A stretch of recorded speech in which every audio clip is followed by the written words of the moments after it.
KTEC 타워 44층의 회의실은 죽음처럼 고요했다. 창밖은 거센 비바람이 유리창을 핥히고 있었지만 실내의 냉기는 그보다 더 깊은 곳에서부터 스며 나오고 있었다. 형광등 불빛은 탁한 회색빛으로 꺼져가고 있었고 거대한 마호가니 테이블 중앙에 놓인 홀로그램 프로젝터만이 유일하게 푸른빛을 발하며 이 방의 침묵이 얼마나 무거운지 증명하고 있었다. 그 푸른빛은 강민혁의 얼굴을 비추고 있었지만 그의 표정에는 어떤 색채도 남아있지 않았다. KTEC의 젊은 CEO. 한때는 업계의 신성이라 불렸던 그는 지금 자신의 왕국이 무너지는 것을 속수무책으로 지켜보고 있었다. 그의 앞에는 회사의 존망이 걸린 마지막 숫자들이 떠 있었다. 부채 비율, 현금 유동성 위기, 그리고 가장 치명적인 블랙 드래곤 캐피털의 최종 상환 통보 시각, 오전 9시. 지금 시각은 오전 8시 30분이었다. 30분 후면 모든 것이 끝이었다. 회의실에 모인 임원들은 모두 고개를 숙이고 있었다. 기술개발 이사, 재무총괄, CFO, 법무팀장. 그들은 지난 72시간 동안 잠 한숨 자지 못했지만 그들의 눈에는 피로가 아닌 공포와 체념만이 가득했다. 민혁은 마른 입술을 열었다. 정말 방법이 없습니까? 아무도 대답하지 못했다. 대답 대신 CFO인 박상무가 떨리는 손으로 안경을 고쳤을 뿐이었다. 그가 입을 연 것은 대답이 아니라 확인 사살에 가까웠다. 블랙 드래곤 측의 최종 입장은 확고합니다. 대표님, 9시까지 시스템 백도 취약점을 해결하고 투자금 회수 방안을 제시하지 못하면 그들은 즉시 파산 신청과 함께 경영권 인수에 들어갈 겁니다. 그들은 이미 우리의 핵심 소스 코드를 노리고 있었습니다. 이것은 단순한 투자 실패가 아니라 처음부터 계획된 적대적 M&A였습니다. 그의 목소리는 절망으로 갈라져 있었다. 민혁은 눈을 감았다. 3년 전 아버지가 물려주신 이 회사를 AI 기반 보안 솔루션 분야의 선두주자로 만들기 위해 모든 것을 바쳤다. 하지만 그는 너무 젊었고 너무 이상적이었다. 그리고 너무 쉽게 적을 만들었다. 지금 이 순간 자신들이 만든 가장 완벽한 보안 시스템 K론이 자신들을 지켜주기는커녕 외부에 적이 심어놓은 단 하나의 백도어 때문에 회사를 통째로 집어삼키는 괴물이 되어버렸다. 최고의 엔지니어들이 지난 72시간 동안 매달렸지만 그 백도어는 마치 유령처럼 흔적조차 찾을 수 없었다. 바로 그때 회의실 문이 아주 조용히 거의 소리 없이 열렸다. 이 절박한 순간에 감히 누가 방해하는가 싶어 몇몇 임원이 날카롭게 고개를 돌렸지만 그들의 시선은 곧 무관심으로 바뀌었다. 회색 유니폼을 입은 청소 노동자였다. 그녀는 마치 이 방의 무거운 공기와는 아무런 상관이 없다는 듯, 혹은 이 방에 존재하는 모든 것을 투명하게 통과시키는 유령이라도 되는 듯 고개를 숙인 채 묵묵히 청소 카트를 밀고 들어왔다. 그녀의 이름표에는 오지안이라는 세 글자가 희미하게 적혀 있었다. 오지안은 구석에 있는 휴지통을 비우기 시작했다. 그녀의 존재감은 너무나도 희미해서 임원들은 다시 자신들의 절망 속으로 고개를 파묻었다. 그녀는 귀에 낡은 유선 이어폰을 꽂고 있었다. 무슨 음악을 듣는지는 알 수 없었지만 그것이 그녀를 이 절망적인 현실과 분리해주는 유일한 방패처럼 보였다. 그녀의 얼굴은 지나치게 큰 뿔테, 안경과 마스크로 반쯤 가려져 있었고 오직 두 눈만이 기계적으로 바닥에 얼룩을 좇고 있었다. 그녀는 이 방의 그 누구에게도 시선을 주지 않았다. 민혁은 다시 입을 열었다. 기술팀은 아직도 못 찾았습니까? 화상으로 연결된 기술팀장의 얼굴이 스크린에 떠올랐다. 그는 거의 울기 직전이었다. 대표님, 죄송합니다. 이건 저희 수준에서 막을 수 있는 게 아닙니다. 이 코드는 마치 신이 쓴 것 같습니다. 접근할 때마다 구조가 변이합니다. 9시까지는 불가능합니다. 1년이 주어져도 그 말에 회의실의 온도는 몇 도 더 내려갔다. 이제 정말 끝이었다. 민혁은 자리에서 일어나 유리창으로 걸어갔다. 44층에서 내려다보는 도시는 비에 젖어 흐릿했다. 오지아는 묵묵히 자신의 일을 했다. 그녀는 휴지통을 비우고 임원들이 마시다만 종이컵들을 치웠다. 그녀의 카트가 민혁이 서 있는 창가 근처로 이동했다. 그녀는 그곳에 놓인 작은 화분을 정리해야 했다. 그녀가 몸을 숙였을 때 그녀의 시선은 아주 짧은 순간 홀로그램 프로젝터가 쏘아 올린 푸른빛의 데이터 차트, 그리고 그보다 더 작은 모니터 구석에서 미친 듯이 스크롤되고 있는 서버 로그 창에 머물렀다. 그녀의 눈은 평소처럼 무표정했지만 안경알 안쪽에 동공이 아주 미세하게, 거의 알아차릴 수 없을 정도로 축소되었다. 그녀는 다시 몸을 일으켜 카트를 밀었다. 그녀의 동선은 정확하고 망설임이 없었다. 그녀는 회의실을 가로질러 기술팀장과 연결된 메인 콘솔 데스크로 향했다. 그곳은 지금 아무도 앉아있지 않았다. 엔지니어들은 모두 서버실에 내려가 있었다. 그녀는 테이블 밑에 휴지통을 비우기 위해 다시 몸을 숙였다. 그녀의 손이 휴지통을 짚는가 싶더니 아주 잠깐, 정말 찰나의 순간 그녀의 왼손이 테이블 밑으로 사라졌다. 그곳에는 비상용 시스템 콘솔의 입력 포트가 숨겨져 있었다. 아무도 보지 못했다. 절망에 빠진 CEO도, 포기한 임원들도, 심지어 CCTV조차도 그녀의 유니폼 소매 속에 감춰진 아주 작은 움직임을 포착하지 못했다. 그녀는 휴지통을 꺼내 비우고 다시 제자리에 넣었다. 그리고는 일어섰다. 그녀의 이어폰에서는 여전히 알아들을 수 없는 멜로디가 새어나오고 있었다. 그녀는 자신의 일을 다 마쳤다는 듯 카트를 돌려 회의실 문을 향해 천천히 걸어가기 시작했다. 그녀가 문고리를 잡을 때쯤 시간은 8시 45분을 가리키고 있었다. 시간은 오전 8시 45분을 막 지나고 있었다.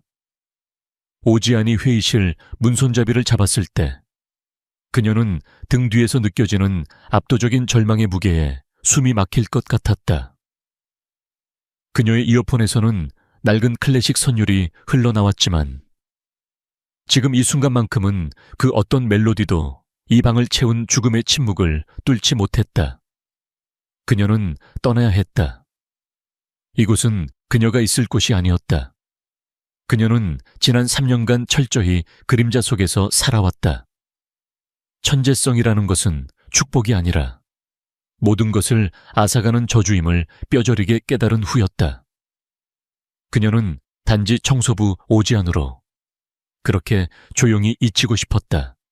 바로 그때 홀로그램 프로젝터가 지직거리는 소리와 함께 거대한 인물의 형상을 띄웠다.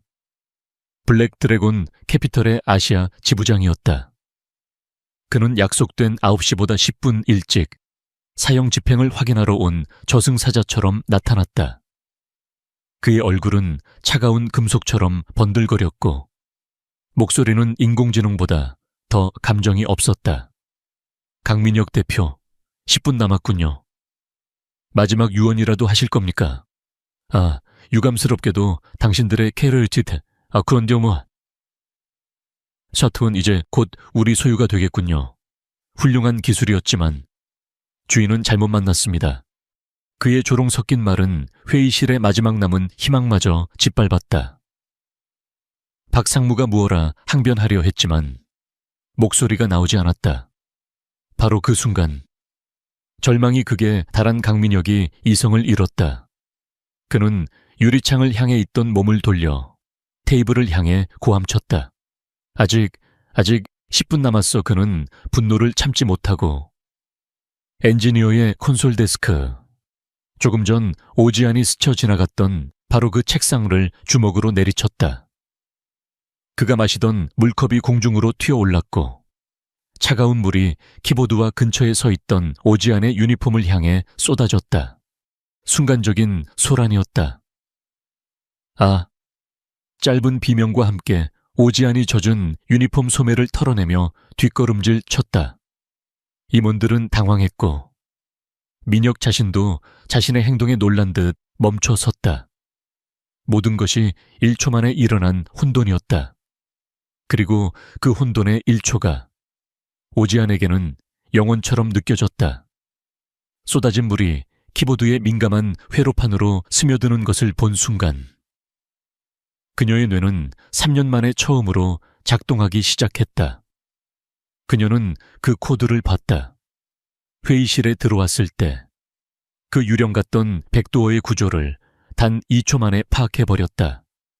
그것은 그녀가 5년 전 설계했던 보안 아키텍처의 변종, 그녀의 흔적을 지우려다 실패한 자들의 어설픈 모조품이었다. 오지안의 몸이 먼저 반응했다. 그녀는 공포에 질린 청소부처럼 허둥대며 근처의 수건을 집어들었다. 죄송합니다. 닫겠습니다. 그녀는 젖은 키보드를 향해 몸을 날렸다. 그녀의 움직임은 물을 닦아내려는 필사적인 몸짓처럼 보였다. 하지만 그 수건 아래에서 그녀의 손가락은 보이지 않는 속도로 춤추고 있었다. 그것은 3번의 키 입력이 아니었다. 그것은 일반적인 입력 방식으로는 절대 접근할 수 없는 시스템 커널의 루트 디렉터리에 강제로 접근하는 오직 그녀만이 아는 비상탈출 시퀀스였다. 타다닥, 단 3번의 소리, 3초도 채 걸리지 않았다. 회의실의 모든 모니터가 일순간 검게 변했다. 정전인가 임원들이 당황하는 사이 기술팀장과 연결된 메인 스크린이 다시 켜졌다. 하지만 이번에는 붉은 경고창이 아니었다. 검은 화면 중앙에 녹색의 단어 하나가 타이핑되고 있었다. 마치 누군가 원격으로 입력하는 것처럼 Override, Out, Athena. 그리고 그 단어가 사라지자마자 수백 줄의 에러 코드가 스스로를 삭제하기 시작했다. 모든 것이 정상화되었다. 스크린은 케이텍의 푸른색 로고를 띄우며 완벽하게 안정된 상태로 돌아왔다. 기술팀장의 비명 같은 목소리가 스피커를 찍고 나왔다. 뭐야, 백도어가 사라졌어. 방화벽이 재구축됐습니다. 말도 안 돼. 시스템이 스스로를 치료하고 있어. 그와 동시에 CFO 박상무의 태블릿에서 경쾌한 알림음이 울렸다. 그는 떨리는 눈으로 화면을 확인했다. 이체 실패 아니, 잠깐 투자금 100억 원이 빠져나가지 않았습니다. 방금 담보 승인이 완료되었습니다. 기적이었다. 9시 정각을 5분 남기고 일어난 설명할 수 없는 기적.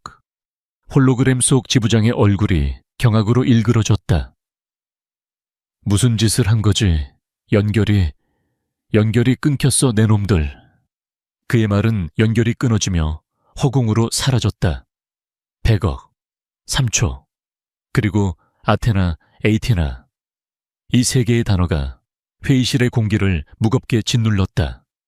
모든 임원들은 기적에 환호하는 대신 방금 전 스크린에 떠올랐던 그 낯선 이름을 떠올리며 얼어붙었다. 강민혁도 마찬가지였다. 그는 자신이 쏟은 물이나 100억의 행방 따위에는 관심이 없었다. 그는 천천히 고개를 돌렸다. 그의 시선은 단 한 사람에게 고정되었다.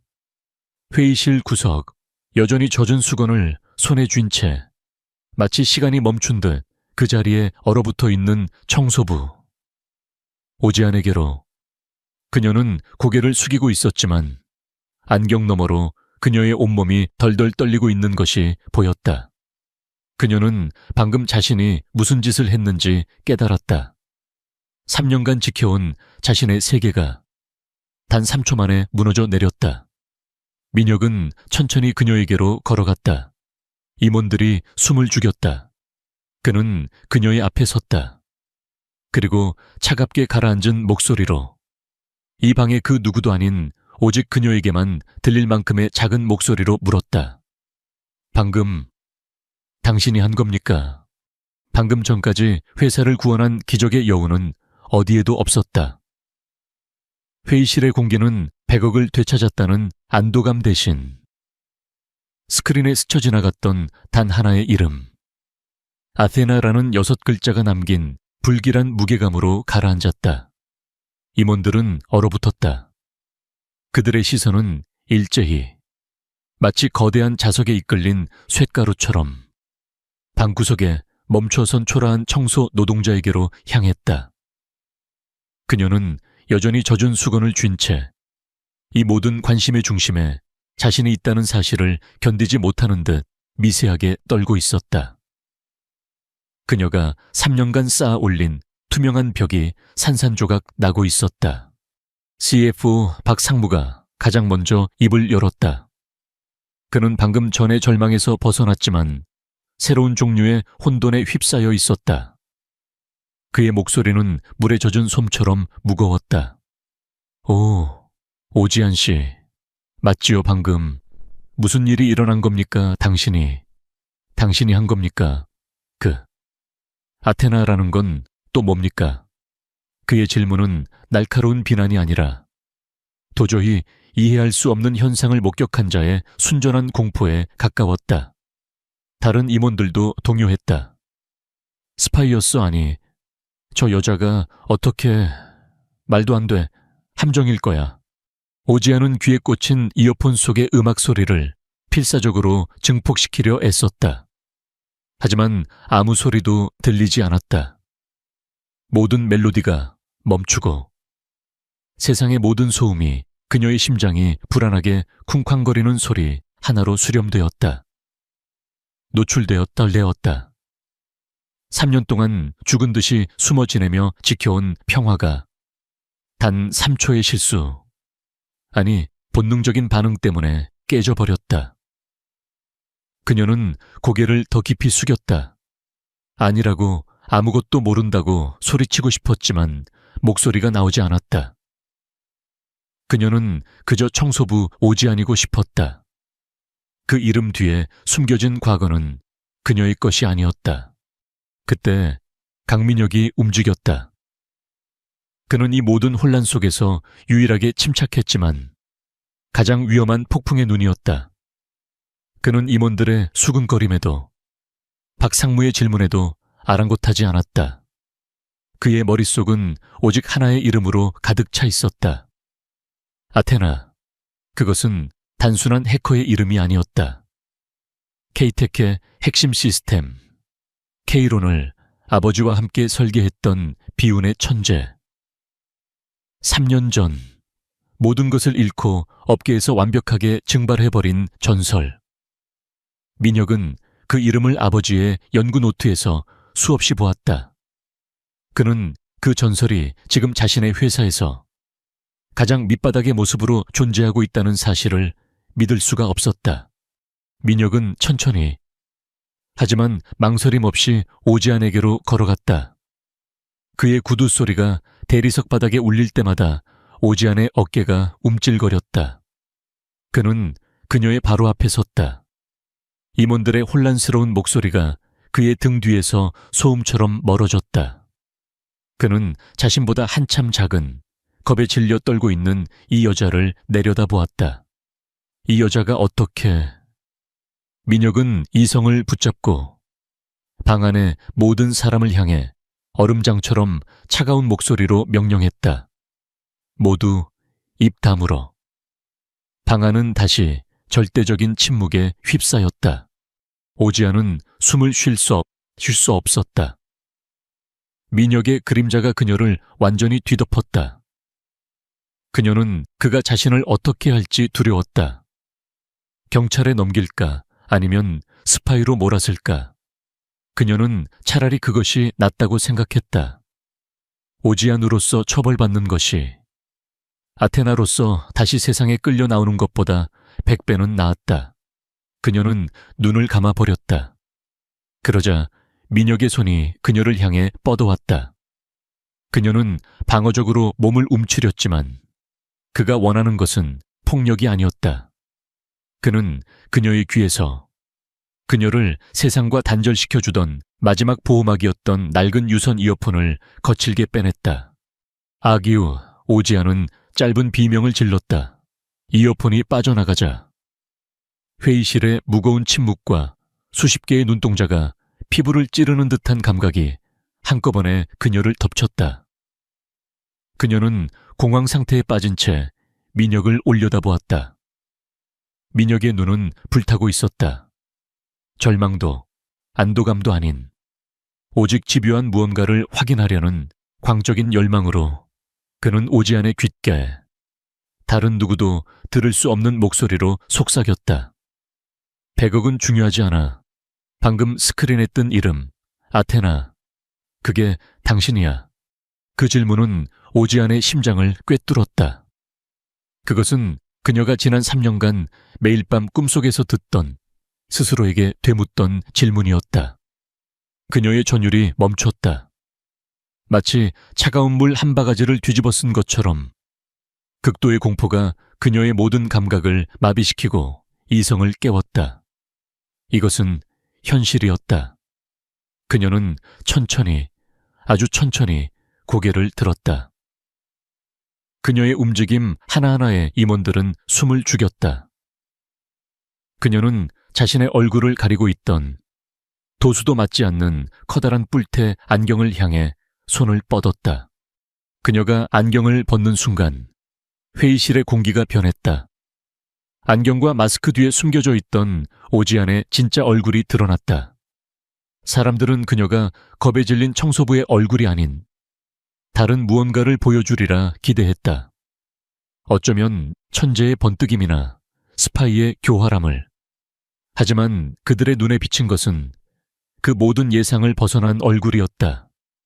그것은 깊은 슬픔과 끝없는 절망, 그리고 3년의 세월이 앗아간 모든 생기를 잃어버린, 텅 비어버린 눈동자였다. 그 눈은 너무나도 차갑고 공허해서 그 안에 IQ 300의 천재성이 잠들어 있으리라고는 아무도 상상할 수 없었다. 오지안은 자신을 신문하듯 내려다보는 CEO. 강민혁의 눈을 정면으로 마주보았다. 그녀의 목소리는 3년 만에 처음으로 자신의 정체성에 대해 말하는 것이었지만 쇳소리처럼 갈라져 나왔다. 대표님, 그녀는 단호하게 그리고 모든 것을 체념한 목소리로 말했다. 저는 그냥 청소부입니다. 그 말은 부정이자 긍정이었고 진실이자 거짓이었다. 그녀는 자신이 아테나가 아니라고 말하지 않았다. 그녀는 단지 지금 여기에 서 있는 자신은 오지안일 뿐이라고 선언했다. 오지안의 대답은 회의실의 공기를 날카로운 유리 조각처럼 갈라놓았다. 저는 그냥 청소부입니다. 그 말은 방금 일어난 3초의 기적, 100억의 회생, 그리고 아테나라는 이름의 등장을 모두 부정하는, 그러나 너무나도 절박한 하나의 선언이었다. 임원들은 혼란에 빠졌다. 저 여자가 미친 것인가? 아니면 이 모든 것이 우리가 알지 못하는 거대한 연극의 일부인가? 하지만 강민혁은 달랐다. 그는 그녀의 눈을 보고 있었다.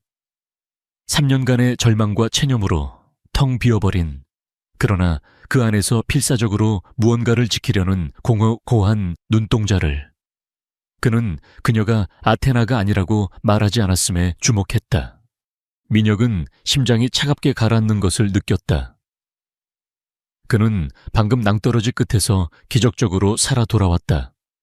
그리고 그 기적의 실체가 지금 자신의 눈앞에 회색 유니폼을 입고 떨고 있었다. 그는 이것이 단순한 우연이나 행운이 아님을 직감했다. 이것은 자산이었다. 케이테크를 다시 일으켜 쓸 수 있는, 혹은 케이테크를 한 번 더 무너뜨릴 수 있는 가장 위험하고 강력한 변수. 그는 이 변수를 타인에게, 특히 방금 전까지 자신을 나락으로 밀어넣었던 적들에게 노출시킬 수 없었다. 그는 즉시 결정을 내렸다. 그는 오지안에게서 시선을 떼지 않은 채 방 안의 다른 임원들을 향해 얼음장 같은 목소리로 말했다. 박상무님, 기술팀장님, 오늘의 기적은 제가 쏟은 물 때문에 일어난 시스템의 일시적 오류, 그리고 그걸 우리 기술팀이 극적으로 복구한 것으로 하죠. 이해하셨습니까? 그 말은 질문이 아닌 통보였다. 아테나라는 단어는 우리 중 누구도 듣지 못한 겁니다. 오늘 회의는 이것으로 끝입니다. 모두 나가보세요. 보안 서약서에 서명하는 것 잊지 마시고요. 임원들은 감히 이 일을 제기하지 못했다. 그들은 방금 회사를 구한 CEO의 명령에, 그리고 그가 뿜어내는 서늘한 기운에 압도되어 엉거주춤 자리에서 일어났다. 그들의 시선은 여전히 오지안에게 의심과 호기심을 담고 머물렀지만 감히 입 밖으로 내지는 못했다. CFO 박상무만이 유일하게 민혁을 잠시 바라보았다. 그의 눈빛은 대표님, 저 여자는 위험합니다라고 말하고 있었지만 민혁은 그 시선을 무시했다. 박상무는 말없이 고개를 숙이고 마지막으로 회의실을 나갔다. 육중한 문이 닫히고 44층의 거대한 회의실에는 강민혁과 오지안, 단둘만이 남았다. 그리고 그녀가 필사적으로 밀고 다니던 청소 카트 하나가 그들 사이에 섬처럼 놓여 있었다. 조금 전까지 수십 명의 절망으로 가득 찼던 공간은 이제 한 남자의 집요한 의문과 한 여자의 깊은 공포로 채워졌다. 오지안은 다시 이어폰을 귀에 꽂으려 했지만 민혁이 먼저 그녀의 손목을 붙잡았다. 차가운 그의 천이 젖은 유니폼 소매를 뚫고 그녀의 피부에 와닿았다. 그거 이제 필요 없습니다. 오지안은 고개를 저었다. 그녀의 유일한 방어막이었다. 놔주세요. 저는 가봐야 합니다. 청소구역이 남았습니다. 그녀의 목소리는 물기 어린 안개처럼 흩어졌다. 하지만 민혁은 그녀의 손목을 놓지 않았다. 그는 그녀를 마치 희귀한 보석이라도 감정하듯, 혹은 언제 터질지 모르는 폭탄을 다루듯 조심스럽게, 그러나 집요하게 관찰했다. 청소는 이제 당신 일이 아닙니다. 오지안 씨, 아니, 아테나 씨. 그가 그 이름을 다시 불렀을 때 오지안은 마치 고문을 당하는 사람처럼 고통스러운 표정으로 눈을 감았다. 아니라고 하지 마세요. 제발. 그녀는 거의 애원하고 있었다. 바로 그때 민혁의 개인 비서가 조심스럽게 문을 노크했다. 대표님, 박상무님께서 방금 3년 전 KAIST 데이터 유출 사건 관련 기사를 비서실로 보내셨습니다. 아테나 프로토콜이라는 이름이 언급되어 있습니다. 민혁의 눈이 차갑게 빛났다. 박상무, 그 노련한 늙은이가 벌써 움직이기 시작한 것이다. 그는 케이텍의 재물을 총괄하는 사람이었다.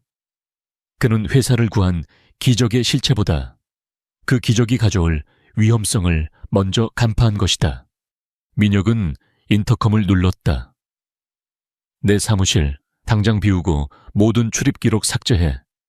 그리고 오지안 씨의 모든 인사 기록 지금 당장 내 개인 서버로 옮기고 원본은 파기해. 지금부터 이 사람은 내 직속 비서실 소속이다. 누구도 접근하지 못하게 해. 그는 오지안의 손목을 잡은 채 그녀를 회의실 밖으로 이끌었다. 오지안은 저항할 힘도 없었다. 그녀는 청소 카트를 버려둔 채 마치 죄수처럼 그에게 끌려갔다. 그녀는 알 수 있었다. 이 남자가 자신을 보호하려는 것이 아님을, 그는 자신을 관찰하고 통제하고 이용하려 하고 있었다. 민혁은 그녀를 자신의 개인 집무실로 데리고 들어갔다. 케이텍 타워의 가장 깊숙하고 안전한 곳. 그는 문을 잠갔다. 그리고 그녀를 소파에 앉혔다. 그는 그녀에게 물 대신 따뜻한 차를 건넸지만 그 행동에는 어떠한 온기도 담겨 있지 않았다. 그는 그저 자신의 가장 귀중한 자산이 얼어붙거나 망가지는 것을 원치 않았을 뿐이다. 그는 그녀의 맞은편에 앉아 100억의 위기에서 벗어난 CEO가 아닌 3년 전 사라진 전설을 마주한 사냥꾼의 눈으로 그녀를 바라보았다. 이제 말해보시죠. 3년 전 KAIST에서 무슨 일이 있었던 겁니까? 강민혁의 집무실은 거대한 유리 상자처럼 폭풍우가 몰아치는 도시를 한눈에 품고 있었다. 하지만 그 장엄한 풍경은 오지안에게 어떤 위안도 주지 못했다. 그녀는 이 방이 회의실보다 더 숨막히는 감옥이라고 느꼈다. 강민혁은 3년 전 KAIST 사건에 대해 묻는 대신 그녀에게 따뜻한 차가 담긴 머그잔을 쥐어주었다. 그녀의 손은 여전히 젖은 유니폼 소매 안에서 덜덜 떨리고 있었다. 그것은 추위 때문이 아니라 3년 만에 자신의 정체성이 수면 위로 떠올랐다는 사실에 대한 생리적인 거부 반응이었다. 그녀는 자신이 아테나가 아니라 청소부 오지안이라는 사실을 이 남자에게 어떻게 증명해야 할지 몰랐다. 민혁은 그녀를 다그치지 않았다. 그는 질문을 거두고 자신의 워크스테이션으로 걸어갔다. 그는 그녀가 단순한 동정이나 위로에 반응하지 않을 것임을, 혹은 그럴 자격이 자신에게 없음을 깨달았다. 그는 대신 케이텍과 직면한 진짜 문제를 스크린에 띄웠다. 100억은 막았지만 그건 증상일 뿐이었어. 3초의 기적은 말 그대로 3초짜리였어. 박상무가 옳았지. 적들은 우리의 시스템에 백도어를 심은 게 아니었어. 그들은 마스터키를 가지고 있었던 거요. 그의 목소리는 무거웠다. 그는 거대한 시스템 아키텍처 다이어그램을 펼쳤다. 그것은 케이텍의 심장인 케이론 시스템의 설계도였다. 우리는 72시간 동안 그들이 들어온 문을 찾았지만 그들은 문으로 들어온 게 아니었어. 그들은 벽을 뚫고 들어왔지. 그리고 지금 이 순간에도 그들은 우리가 모르는 또 다른 벽을 뚫고 있을지도 모르어. 그는 오지안을 돌아보았다. 당신이 3초 만에 막은 건 그들의 첫 번째 공격일 뿐이오. 하지만 두 번째 공격은 막을 방법이 없어. 이 설계도 자체가 결함이니까. 아버지는 이게 완벽하다고 하셨지만 아니었어. 오지안의 시선이 무의식적으로 스크린으로 향했다. 그녀는 그 코드를, 그 설계도를 보고 싶지 않았다. 그것은 그녀가 잊으려 했던 과거, 그녀에게서 모든 것을 앗아간 저주받은 자연행의 산물이었다. 그녀는 고개를 저었다. 저는 모릅니다. 저는 그냥 청소부입니다. 그녀가 앵무새처럼 되뇌던 그 말이 지금은 그녀 자신을 지키는 유일한 주문이었다. 그녀는 자리에서 일어나 문을 향해 걸어갔다.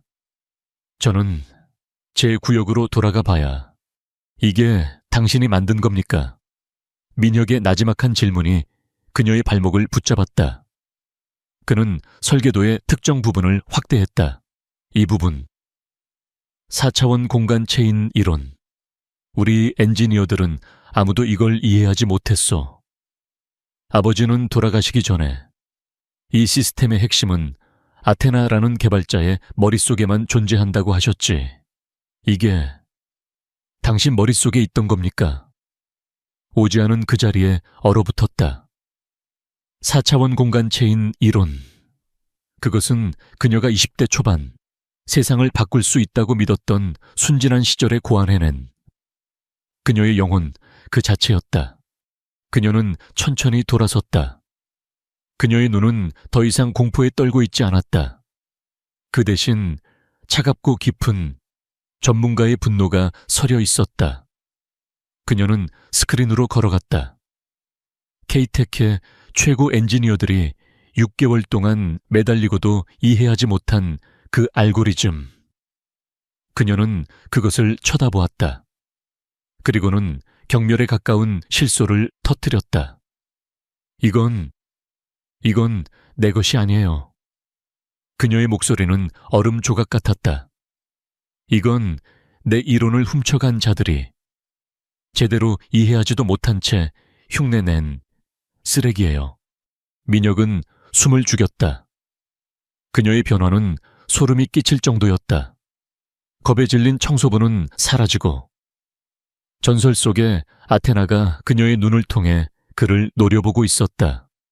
오지아는 근처에 있던 태블릿을 집어들었다. 그녀의 손가락이 몇 번, 마치 발작하듯 화면을 두드렸다. 당신들 접근 방식은 틀렸어. 6개월이 아니라 60년이 걸려도 못 풀어. 데이터를 선형으로 쌓고 있으니까. 멍청하게 그녀는 태블릿을 그에게 던지듯 내밀었다. 이건 공간이야. 데이터는 살아있다고. 4차원 공간에서. 그것들은 스스로 길을 찾아. 당신들은 그 길을 시멘트로 막아버렸어. 민혁은 태블릿을 받아들었다. 화면에는 그가 생전 처음 보는 수식과 다이어그램이 그려져 있었다. 그것은 케이텍의 엔지니어들이 제시한 해결책과는 완전히 다른 차원의 것이었다. 그는 즉시 기술팀장에게 그것을 전송했다. 1분간의 침묵이 흘렀다. 그리고 인터컴에서 기술팀장의 경악에 찬 목소리가 터져 나왔다. 대표님, 이게 말이 됩니까? 취약점이 사라졌습니다. 99%가 아니라 0.001%입니다. 이건 신의 영역입니다. 회의실은 다시 침묵에 잠겼다. 기적은 2번 일어났다. 하지만 민혁은 기뻐할 수 없었다. 그는 천천히 오지안을 바라보았다. 그녀는 다시 자신의 껍질 속으로 기어들어가려는 듯 떨고 있었다.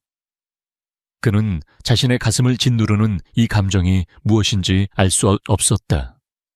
그것은 경외심이었고 동시에 깊은 죄책감이었다.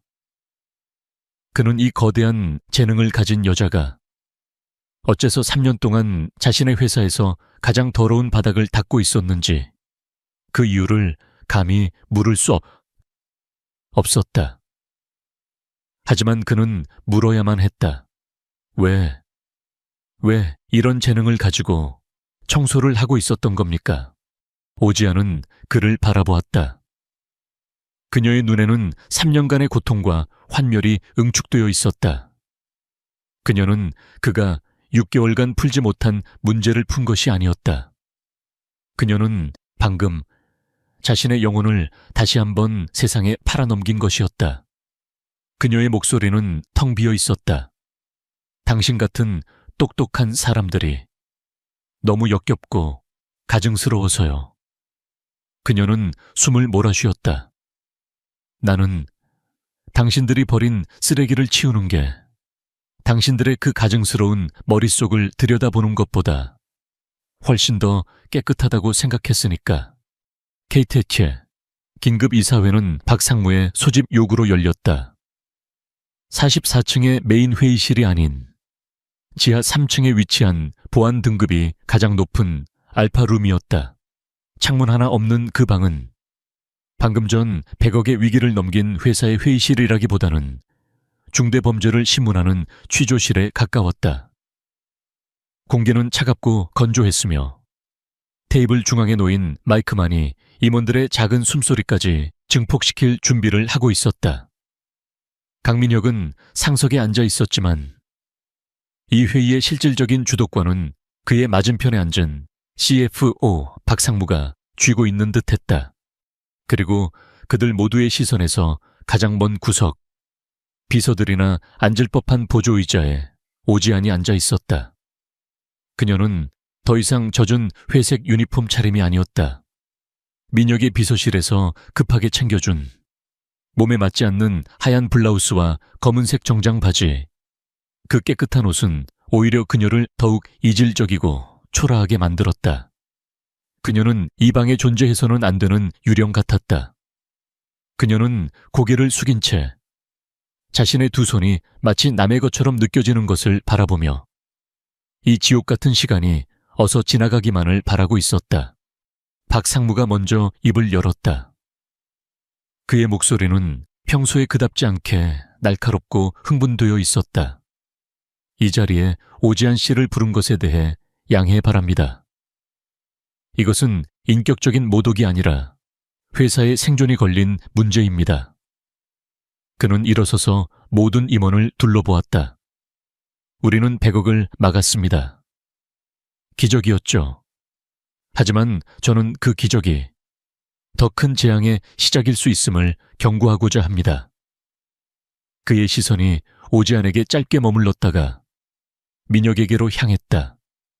그는 준비한 자료를 스크린에 띄웠다. 그것은 3년 전 기사였다. KAIST 천재 해커 아테나 국가 핵심 기술 유출 혐의 하해. 박상무는 오지안의 과거를, 그녀가 3년 동안 필사적으로 숨겨왔던 주홍글씨를 모든 임원 앞에 까발렸다. 이 기사의 주인공이 지금 우리 회사에서 청소부로 일하고 있습니다. 그리고 강민혁 대표는 이 사실을 알면서도 혹은 모르고서라도 이 여자를 자신의 집무실로 데려가 단둘이 시간을 보냈습니다. 임원들 사이에서 경악과 의심의 수군거림이 퍼져나갔다. 오지안은 숨을 쉴 수 없었다. 그것은 사실이었다. 아니, 사실을 교묘하게 비튼 독이었다. 박상무는 결정타를 날렸다. 저는 합리적인 의심을 할 수밖에 없습니다. K-Tech의 시스템을 마비시켰던 그 백도, 과연 외부의 소행이었을까요? 아니면 내부에 아테나가 심어놓고 결정적인 순간에 대표의 환심을 사기 위해 스스로 해결한 자작극은 아니었을까요? 그 말은 얼음 송곳처럼 민혁을 향했다. 대표님, 지금이라도 저 여자를 보안팀에 넘기고 경영 일선에서 물러나십시오. 그것이 K-Tech을 위한 마지막 애국입니다. 모든 시선이 민혁에게로 향했다. 그는 이사회에서 자신이 고용한 임원에게 탄핵당할 위기에 몰렸다. 오지안은 눈을 감았다. 3년 전과 똑같았다. 변명할 기회도 증명할 방법도 없었다. 천재성은 곧 죄악이었고 진실은 가장 자극적인 거짓말 앞에서 무력했다.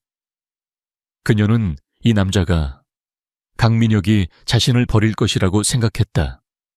그는 CEO였고 자신은 청소부였다. 그는 K-Tech를 지켜야 했고 자신은 그가 지켜야 할 대상이 아니었다. 그녀는 그저 다음 청소구역으로 도망치고 싶었다. 하지만 강민혁은 예상과 다른 반응을 보였다. 그는 화를 내지도 당황하지도 않았다. 그는 오히려 박상무를 안쓰럽다는 듯이 바라보았다. 박상무님. 민혁의 목소리는 낮고 차분하게 방 전체를 울렸다. 오래 일하셨죠. 아버지 때부터. 그래서 여기까지라고 말씀드리는 겁니다. 박상무의 얼굴이 굳어졌다. 무슨 소리요? 민혁은 자리에서 일어났다. 그는 오지안을 쳐다보지 않았다. 오지안 씨가 6개월간 풀지 못한 문제를 6분 만에 해결했을 때 저는 오지안 씨에게서 USB 하나를 받았습니다. 저는 그게 기술 자료인 줄 알았죠.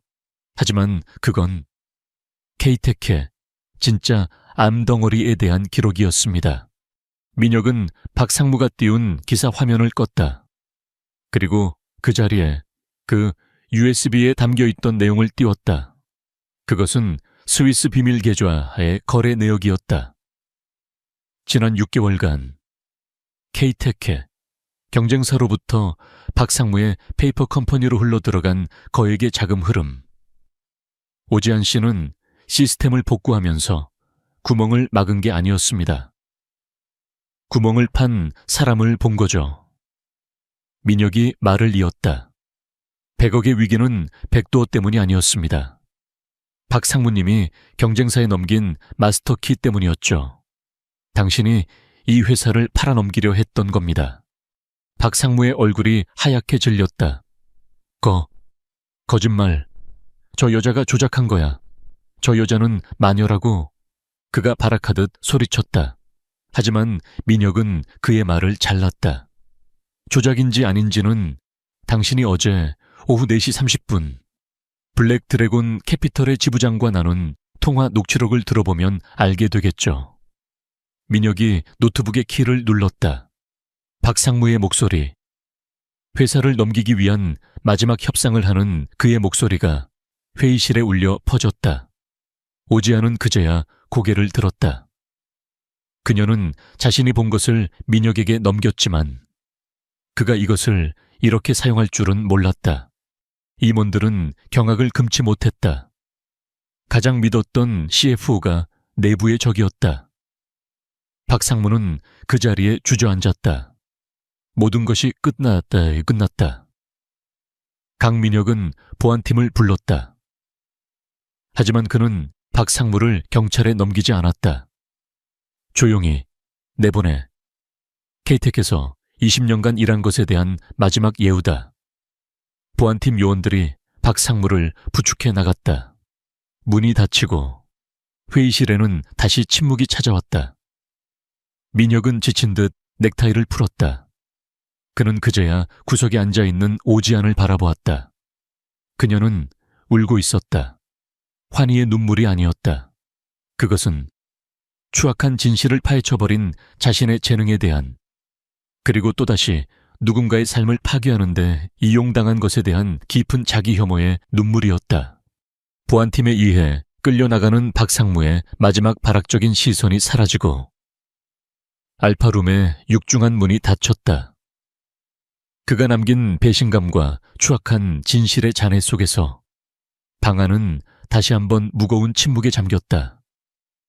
하지만 이 침묵은 이전의 것과는 질적으로 달랐다. 임원들은 더 이상 강민혁의 눈치를 보거나 오지안을 의심하지 않았다.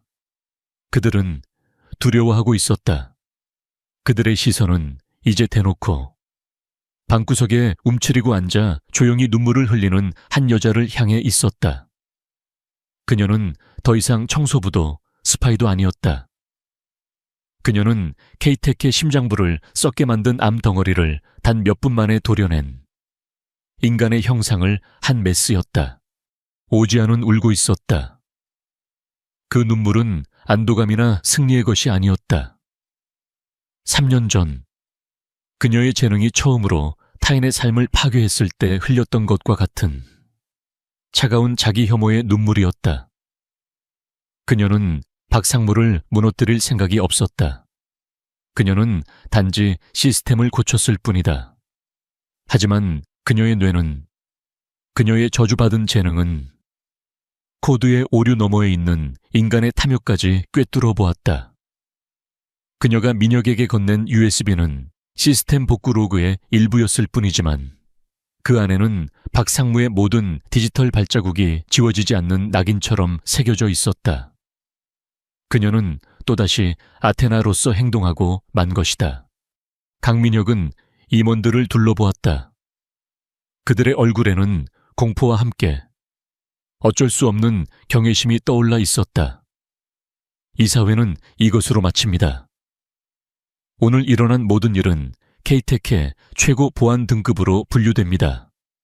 박상무는 일신상의 이유로 사임한 것입니다. 그 외의 이야기가 외부로 새어나갈 시 이 자리에 계신 모든 분은 케이테크의 존립을 위협한 배신자로 간주될 것입니다. 그의 목소리는 쇠처럼 차가웠다. 임원들은 감히 대답 대신 기계적으로 고개를 끄덕이고는 서둘러 자리를 떴다. 그들은 마치 괴물의 굴에서 빠져나오는 사람들처럼 오지안에게서 시선을 떼지 못하며 뒷걸음질 쳤다. 다시 그들 둘만 남았다. 민혁은 지친 숨을 내쉬며 넥타이를 거칠게 풀어 헤쳤다. 그는 승리했다. 하지만 그 승리는 때는 너무나도 썼다. 그는 자신의 손에 피를 묻히지 않았지만 대신 오지안의 영혼을 이용했다. 그는 그녀가 울고 있는 것을 알았지만 감히 다가가 위로할 말을 찾지 못했다. 그는 자신의 집무실에서 그녀가 똑똑한 사람들이 역겹다고 말했던 것을 기억했다. 그리고 방금 그는 그녀의 재능을 이용해 가장 역겨운 방식으로 자신의 적을 처리했다. 그는 스스로가 그녀가 경멸해 마지 않는 그 똑똑한 사람들 중 하나임을 증명하고 만 것이다. 그는 천천히 그녀에게 다가갔다. 그녀의 울음소리는 들리지 않았다. 그녀는 소리 없이 몸 안의 모든 수분이 말라버릴 것처럼 어깨를 떨고 있었다. 오지안 씨, 그가 불렀지만 그녀는 반응하지 않았다. 미안합니다. 그가 다시 말했다. 당신을 이용할 생각은 없었습니다. 하지만 난 케이테그레를 지켜야 했소. 그 말은 비겁한 변명이었다.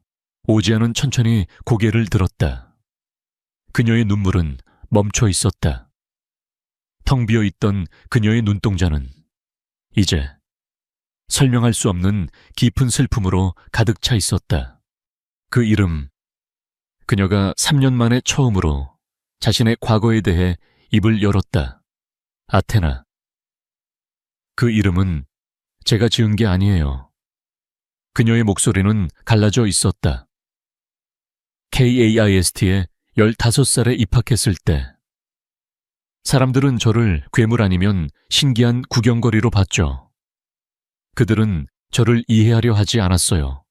그저 이용하려 했죠. 그녀는 3년 전 자신을 나락으로 떨어뜨린 그 교수의 얼굴을 떠올렸다.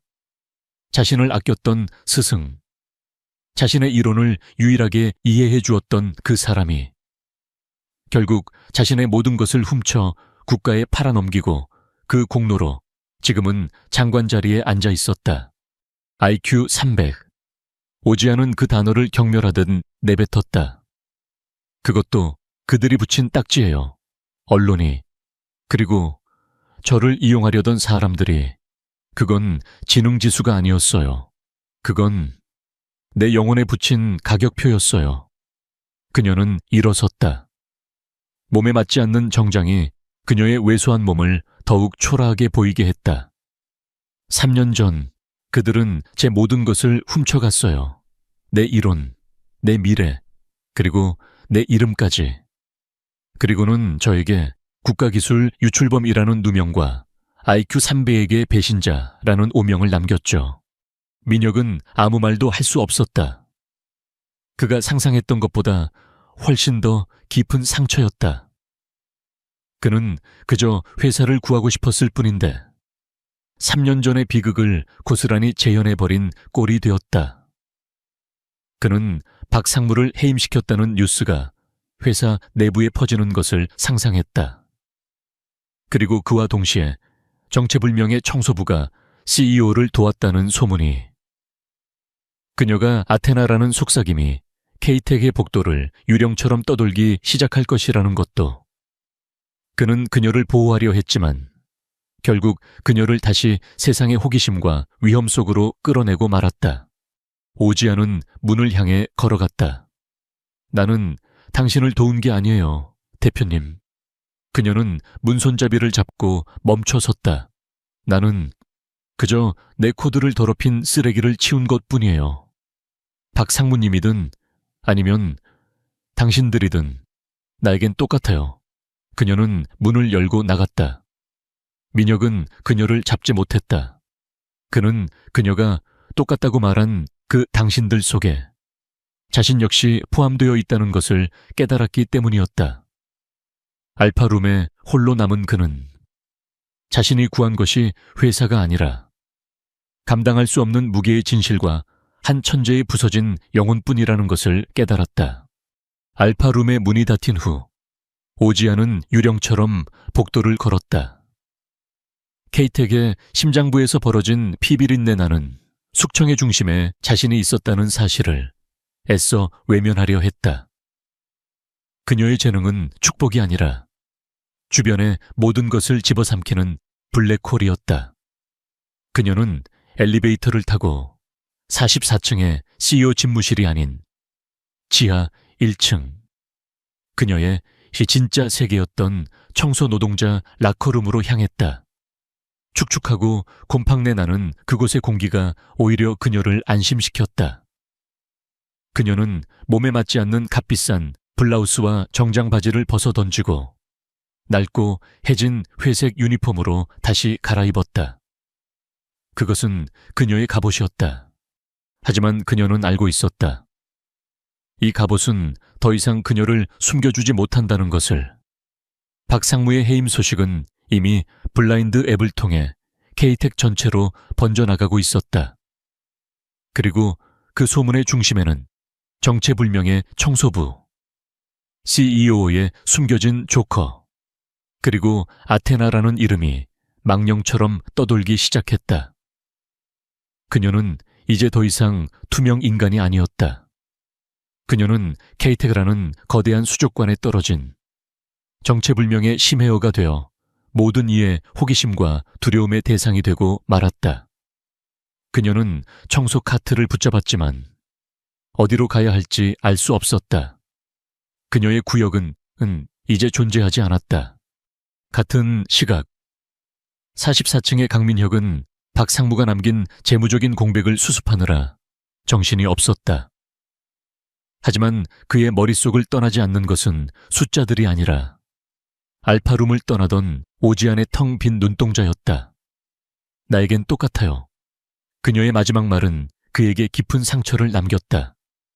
그는 자신이 그녀를 3년 전에 그들과 똑같은 방식으로 이용했음을 부정할 수 없었다. 그는 그녀를 보호하고 싶었지만 그 방법조차도 그녀에게는 또 다른 폭력이었음을 깨달았다. 그는 그녀에게 어떻게 사과해야 할지, 아니 사과할 자격이나 있는지조차 알 수 없었다. 바로 그때 그의 집무실 문이 다급하게 열렸다. 비서실장이었다. 대표님, 큰일, 아니, 이상한 일이 생겼습니다. 민혁은 미간을 찌푸렸다. 박상무건보다 더 큰 일이 남았단 말이오. 비서실장은 침을 삼켰다. 경쟁사인 넥서스 코어의 한희준 대표가 방금 1층 로비를 통과했습니다. 정식 약속도 없이요. 민혁은 자리에서 벌떡 일어났다. 한희준 3년 전 아테나 사건의 가장 큰 수혜자이자 케이텍의 시스템을 무너뜨리려 했던 바로 그 장본인 박상무의 배후였다. 보안팀은 당장 막아. 그게 이상한 점입니다. 비서실장의 얼굴이 하얗게 질려 있었다. 한희준 대표는 대표님을 찾지 않았습니다. 그는 오지안 씨를 만나러 왔다고 했습니다. 지하 1층 청소부 라커룸으로. 지금 경호팀이 그를 따라붙었지만 막을 명분이 민혁의 심장이 쿵 하고 떨어졌다. 올 것이 오고야 만 것이다. 그는 이미 모든 것을 알고 있었다. 박상무가 실패하자 넥서스 코어의 수장이 직접 아테나를 회수하러 온 것이다. 그는 집무실을 뛰쳐나가 비상 엘리베이터의 버튼을 눌렀다. 오지아는 라커룸 구석에 웅크리고 앉아 있었다. 그때 라커룸 문이 열렸다. 그녀는 동료 미화원 중 한 명일 거라 생각하고 고개를 들지 않았다. 하지만 그녀의 코를 찌른 것은 곰팡내가 아닌 낯설고 값비싼 향수 냄새였다. 그리고 그녀의 그림자를 덮어버린 거대한 인형. 그녀가 천천히 고개를 들었을 때 그녀는 숨이 멎는 것 같았다. 3년 만에 마주한 그 얼굴. 그녀가 아테나로 불리기 전 오지안으로서 유일하게 사랑했던, 그리고 그녀의 이론을 함께 꿈꿨던 그리고 결국 그녀를 배신했던 남자 한이준이었다. 그는 변해 있었다. KAIST. 시절의 순수함은 사라지고 냉철한 기업가의 야망이 그 자리를 채우고 있었다. 하지만 그의 눈빛만은, 그녀를 바라보는 그 눈빛만은 3년 전과 똑같이 복잡한 죄책감과 열망으로 흔들리고 있었다. 지아나, 오지안.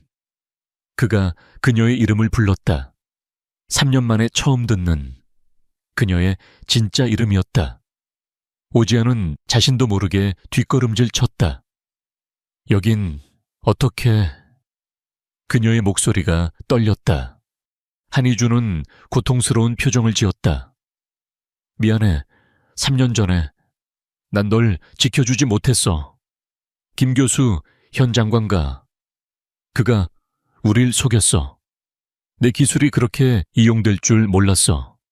그는 그녀에게 다가와 그녀의 어깨를 잡으려 했다. 오지안은 그 손을 거칠게 피했다. 거짓말. 당신도 똑같았어. 한이준은 고개를 저었다. 아니야, 난 달랐어. 그래서 넥서스 코어를 세운 거야. 내 기술을, 내 이론을 제대로 펼칠 세상을 만들기 위해서. 하지만 네가 필요했어. 그는 오지안의 눈을 똑바로 바라보았다. 그의 목소리는 꿀처럼 달콤했지만 그 안에는 거부할 수 없는 독이 숨겨져 있었다. 지아나, 박상무건 들었어. K텍, 강민혁, 그 사람도 결국 똑같아. 널 이용하고 있잖아. 넌 그들의 무기일 뿐이야. 넌 3년 전에도 그랬고 지금도 그래. 그는 그녀의 손을 잡았다. 이번에는 그녀도 뿌리치지 못했다. 나한테 와. 넥서스 코어로 와. 돈 K텍가 주는 것의 10배, 100배를 줄게. 아니, 돈이 아니지. 파트너가 되어줘. 우리가 꿈꿨던 거. 4차원 공간 체인. 그거 우리가 완성하는 거야. 아무도 널 아테나라고 부르지 않는 곳에서 오직 오지안으로서. 그것은 거부할 수 없는 유혹이었다. 그녀의 잃어버린 꿈, 그녀의 정체성, 그녀를 유일하게 이해했던 남자의 사과. 오지안의 마음이 지진처럼 흔들렸다. 강민혁은 그녀를 이용했지만 한이준은 그녀를 이해했다. 그녀가 막 입을 열어 무언가 대답하려던 순간 라커룸 문이 다시 한번 거칠게 열렸다. 땀에 젖은 강민혁이 분노와 알 수 없는 절박함이 뒤섞인 눈으로 그들을 노려보고 있었다. 그 손, 놔. 한이준은 오지안의 손을 놓는 대신 오히려 그녀를 자신의 등 뒤로 반쯤 숨기며 민혁을 마주 보았다. 강민혁 대표. 늦었군. 보다시피 우린 재회하는 중이었어. 그의 목소리는 승자의 여유로 가득했다. 오지안 씨에게 합당한 대우를 제안하는 중이었지. 당신이 청소부 유니폼으로 감춰두었던 이 천재에게 당신은 얼마를 지불했소? 아니, 그녀를 인수하는 데 얼마면 되겠소? 그는 노골적으로 그녀를 물건 취급했다. 민혁의 주먹이 하얗게 떨렸다. 그는 한이준을 때려 눕히고 싶었지만 그럴 수 없었다. 그 순간 그는 깨달았다. 자신이 한이준과 똑같은 방식으로 그녀를 자산으로 취급하고 있었다는 것을. 그는 한이준을 무시했다. 그의 시선은 오직 한이준의 등 뒤에서 흔들리고 있는 오지안에게로 향했다. 그는 자신이 할 수 있는 유일한 그리고 가장 진실된 말을 내뱉었다. 그것은 박력이 넘치거나 멋진 말이 아니었다. 그저 지치고 솔직한 고백이었다. K텍는 오지안 씨를 고용했지만 소유하지 않았습니다.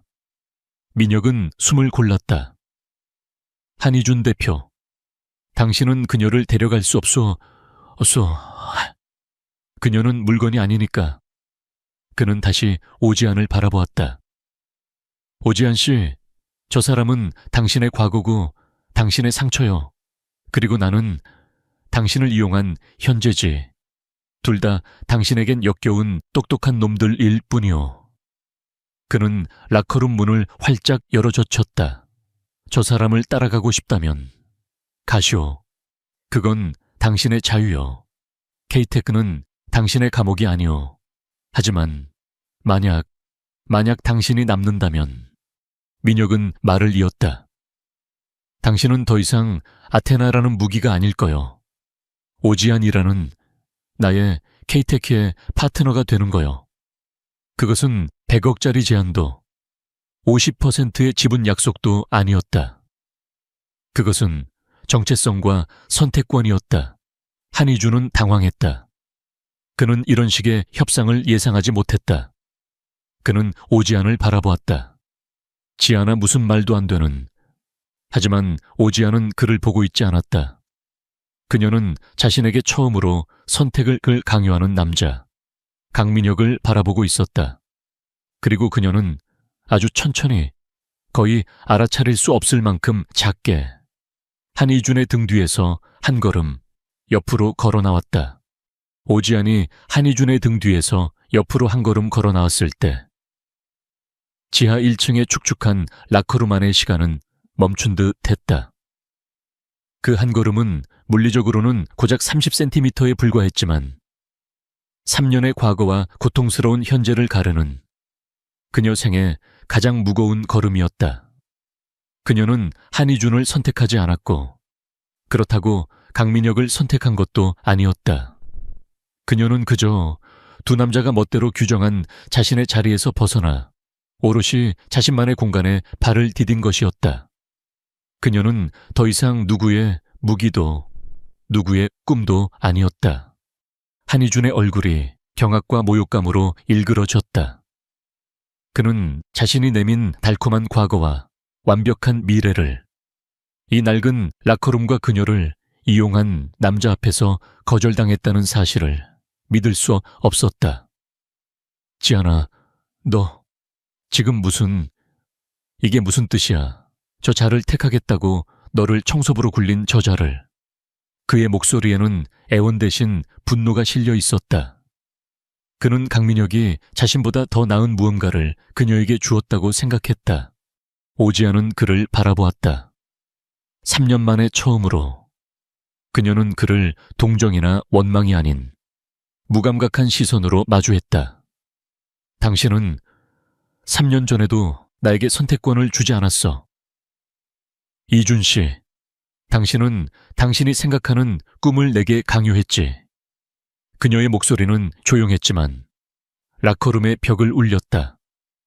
그리고 지금도 당신은 나를 파트너라고 부르지만 실은 당신의 야망을 위한 아테나가 필요한 것뿐이잖아. 그녀는 시선을 돌려 강민혁을 바라보았다. 이 사람은 적어도 나를 속이지 않았어. 그는 나를 이용한다는 사실을 나보다 더 고통스럽게 인정하고 있으니까. 그 말은 강민혁의 심장을 찔렀다. 그녀가 자신을 변호한 것이 아니라 자신의 죄를 가장 정확하게 꿰뚫어 본 것이었다. 한희준은 패배를 직감했다. 그는 더 이상 그녀를 설득할 언어가 없었다. 그는 그녀에게서 천재성을 보았지만 강민혁은 그녀에게서 상처를 보았다. 그리고 지금 오지안에게 필요한 것은 그녀의 재능을 알아봐주는 사람이 아니라 그녀의 상처를 정면으로 바라봐주는 사람이었다. 한희준은 마지막으로 민혁을 노려보았다. 강민혁, 넌 괴물을 깨운 거야. 네가 감당 못해. 그는 그 말을 남기고 경호원들에게 둘러싸여 라커룸을 떠났다. 문이 닫히고 곰팡내와 비싼 향수 냄새, 그리고 땀 냄새가 뒤섞인 공간에 다시 두 사람만 남았다. 어색하고 무거운 침묵이 흘렀다. 오지안은 여전히 청소부 유니폼 차림이었고 강민혁은 최고급 슈트를 입은 CEO였다. 그들은 방금 거대한 전쟁을 치렀지만 승리자는 없었다. 강민혁은 뭐라고 말해야 할지 몰랐다. 고맙다는 말은 그녀를 또다시 도구로 만드는 말이었고, 미안하다는 말은 너무 가벼웠다. 그는 그저 그녀의 낡은 유니폼 소매를 바라보며 가장 서툴고 인간적인 말을 내뱉었다. 옷 갈아입는 게 좋겠소. 이젠 이 유니폼은 어울리지 않으니까. 오지아는 대답 대신 자신의 락커 문을 열었다. 그 안에는 그녀가 3년간 입었던 또 다른 유니폼 몇 벌과 낡은 운동화 한 켤레가 전부였다. 그녀의 전 재산이었다. 그녀는 그 안에서 작은 꾸러미 하나를 꺼냈다. 그리고는 민혁을 돌아보았다. 내 파트너가 되겠다고 했죠. 그럼 당신의 K텍가 아니라 나의 K론을 되찾는 것을 도와줄 수 있어요. 그 말에 민혁의 눈이 커졌다. K론은 K텍의 시스템 이름이었다. 하지만 그녀의 말투는 그것이 원래 그녀의 것이었음을 암시하고 있었다. 그들은 44층 집무실로 돌아왔다. 하지만 이번에 오지 않은 구석의 소파가 아닌 CEO의 워크스테이션, 그의 자리에 앉았다. 민혁은 그 뒤에 서서 그녀가 태블릿에 무언가를 그리는 것을 지켜보았다. 그녀는 6개월간 K텍과 풀지 못한 알고리즘을 다시 설계하고 있었다. 하지만 이번에는 방어를 위한 것이 아니었다. 한희준의 넥서스 코어는 껍데기예요. 그들은 내 기술을 훔쳤지만 이해하지 못했어요. 박상무에게 마스터키를 받은 게 아니에요. 그들은 그저 열쇠 구멍을 제공받았을 뿐이지. 민혁은 그녀의 말에 집중했다. 열쇠 구멍이라니 오지안의 손가락이 멈췄다. 그녀는 3년 전 자신의 삶을 파괴했던 그 이름. 지금은 대한민국의 과학기술정보통신부 장관이 되어 있는 그녀의 옛 스승. 김 교수의 사진을 스크린에 띄웠다. 진짜 키는 이 사람이 가지고 있으니까.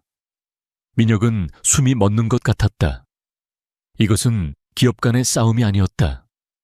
이것은 국가 권력과의 싸움이었다. 김 장관이 3년 전 오지안의 기술을 훔쳐 K론의 기반을 만들었고, 지금은 그 원천 기술을 조금씩 변형해 넥서스 코어 같은 기업들에게 팔아넘기며 자신의 영향력을 키우고 있었던 것이다. 오지안은 떨리는 손으로 스크린을 가리켰다. K텍의 시스템은 처음부터 완벽하지 않았어요. 내 이론을 기반으로 했지만 김 교수가 그가 고의로 결함을 심어놨어요. 자신만이 아는 결함, 필요할 때마다 K텍을 위협하고 넥서스 코어 같은 회사들에게 해결책을 팔아넘기기 위해서 박상무도 한희준도 모두 그 사람의 장기말에 불과했던 거예요. 이제 모든 조각이 맞춰졌다. K테크는 적대적 M&A의 위협을 받은 것이 아니라 거대한 국가적 음모의 희생양이었던 것이다. 민혁은 차갑게 식어가는 커피잔을 내려다보았다. 그는 선택의 기로에 섰다. 이 진실을 덮으면 그는 K테크를 당분간 안전하게 지킬 수 있었다. 하지만 그는 영원히 김 장관의 소나귀에서 놀아나게 될 것이며 오지안의 희생 위에 세워진 회사를 경영해야 했다. 하지만 이 진실을 밝히면 그는 현직 장관을, 국가 권력을 상대로 전쟁을 선포하는 것이었다. K테크는 살아남지 못할 수도 있었다. 그는 오지안을 바라보았다. 그녀는 3년 전과 똑같은 함정 앞에서 떨고 있었다. 그는 결심했다. 그는 그녀의 어깨에 손을 올렸다. 오지안 씨, 당신이 6개월간 풀지 못한 문제를 6분 만에 풀었을 때 나는 당신을 자산이라고 생각했소. 박상무를 처리했을 때 당신을 무기라고 생각했지. 하지만 지금은 당신이 옳았소. 우린 파트너요. 그는 그녀의 태블릿을 집어들었다. 이 완벽한 알고리즘, 이걸로 넥서스 코어를 무너뜨릴 수 있어 하니 김 장관의 모든 것을.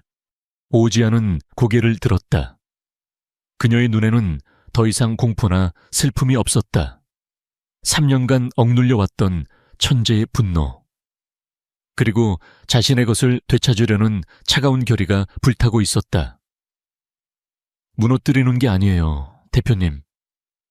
그녀의 목소리는 조용했지만 그 어떤 명령보다 단호했다. 모든 것을 제자리로 돌려놓는 거예요. 도둑맞은 케이론을 아테나가 아니라 오지안의 이름으로 완벽하게. 그녀는 키보드에 손을 올렸다. 케이테크의 주가를 1,000원 올리는 대신 그녀는 3년간의 거짓된 역사를 바로잡는 진정한 완벽한 승리를 위한 코드를 입력하기 시작했다. 강민혁의 집무실은 72시간 동안 꺼지지 않은 전쟁 상황실이 되었다. 커피잔이 산처럼 쌓이고 복잡한 데이터 플로우 차트가 모든 유리벽을 뒤덮었다. 44층의 화려한 도시 풍경은 그들에게 아무런 의미가 없었다. 그들은 지금 케이테크의 심장부인 서버실에 더 가까운 지하 벙커, 알파룸에서 은밀한 전쟁을 치르고 있었다. 강민혁은 외부의 모든 연락을 차단하고 케이텍의 운명을 오직 한 사람, 자신의 낡은 스웨터를 걸치고 키보드 앞에서 눈을 빛내고 있는 오지안에게 걸었다. 그는 CEO가 아니라 그녀의 유일한 보급병이자 방패막이가 되었다. 오지안은 3년 만에 처음으로 아테나의 능력을 100% 합방시켰다. 하지만 이것은 파괴를 위한 해킹이 아니었다. 그것은 고고하게 가까웠다. 그녀는 김 장관이 훔쳐간 자신의 코드 속에 숨겨둔 논리적 모순과 고의적인 결함들을 하나씩 발굴해내고 있었다. 그녀는 넥서스 코어나 케이테크를 공격하는 것이 아니었다. 그녀는 그 두 시스템의 기반이 되는 원천 기술, 즉 김 장관이 자신의 업적이라고 발표했던 그 국가보안 프로토콜 자체가 논리적 시한폭탄임을 증명하는 진실의 백서를 작성하고 있었다. 찾았어요. 72시간 만에 오지안이 입을 열었다. 그녀의 목소리는 쇠처럼 갈라져 있었지만 눈은 무섭도록 형형했다. 그녀는 화면에 2개의 코드를 나란히 띄웠다. 하나는 케이텍의 케이론이었고 다른 하나는 넥서스 코어의 시스템이었다. 겉보기엔 다르죠. 하지만 뿌리는 같아요. 그리고 그 뿌리에는 김 교수가 심어둔 킬 스위치가 있어요. 그녀는 민혁을 돌아보았다.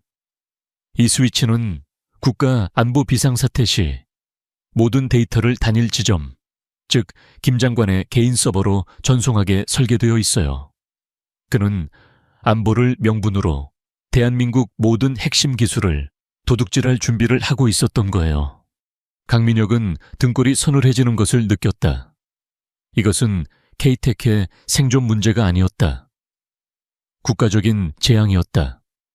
이걸 지금 실행하면 어떻게 되는 거요? 오지안은 태블릿을 그에게 내밀었다.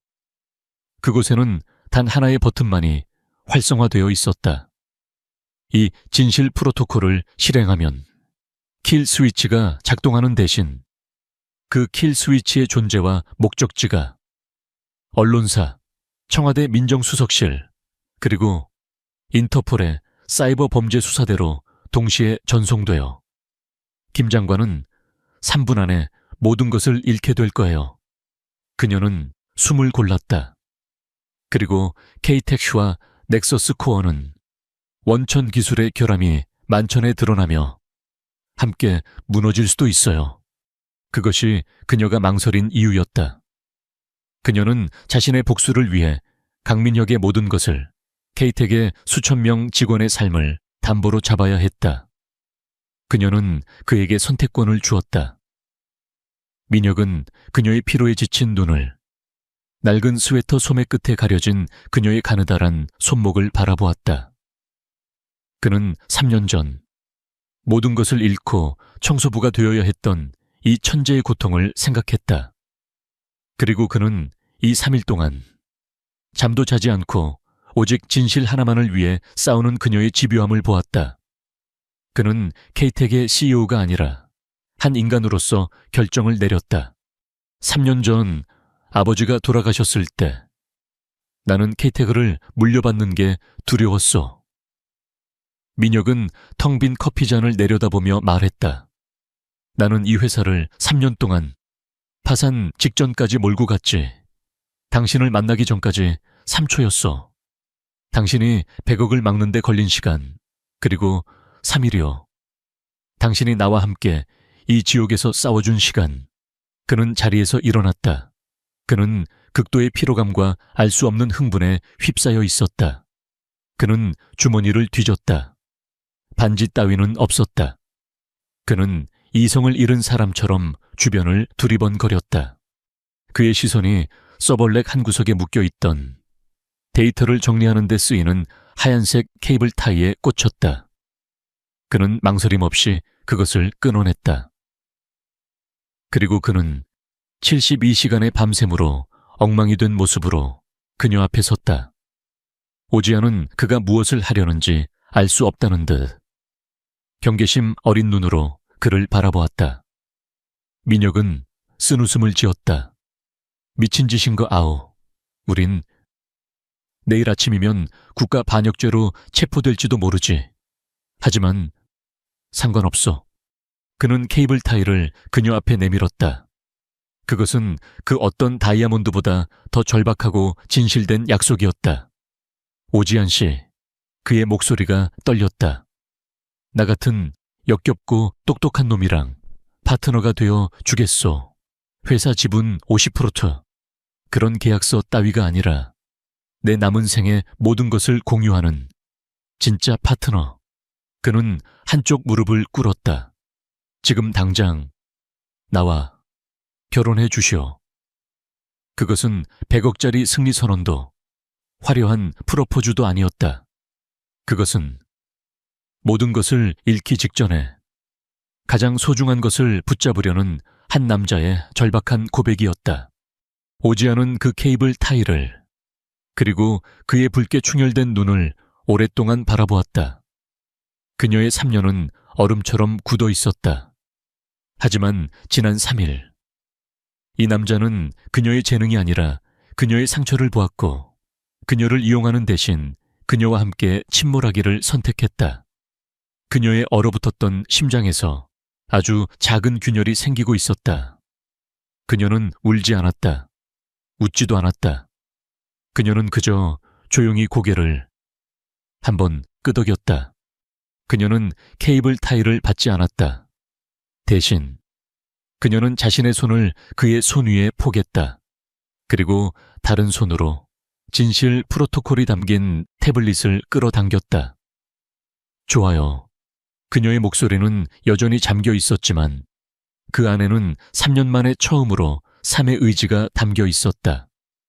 그럼 파트너, 이제 눌러요. 민혁은 자리에서 일어났다. 그는 그녀의 손을 잡은 채 그녀의 손가락 위에 자신의 손가락을 얹었다. 그리고 그들은 함께 실행 버튼을 눌렀다. 몇 주가 흘렀다.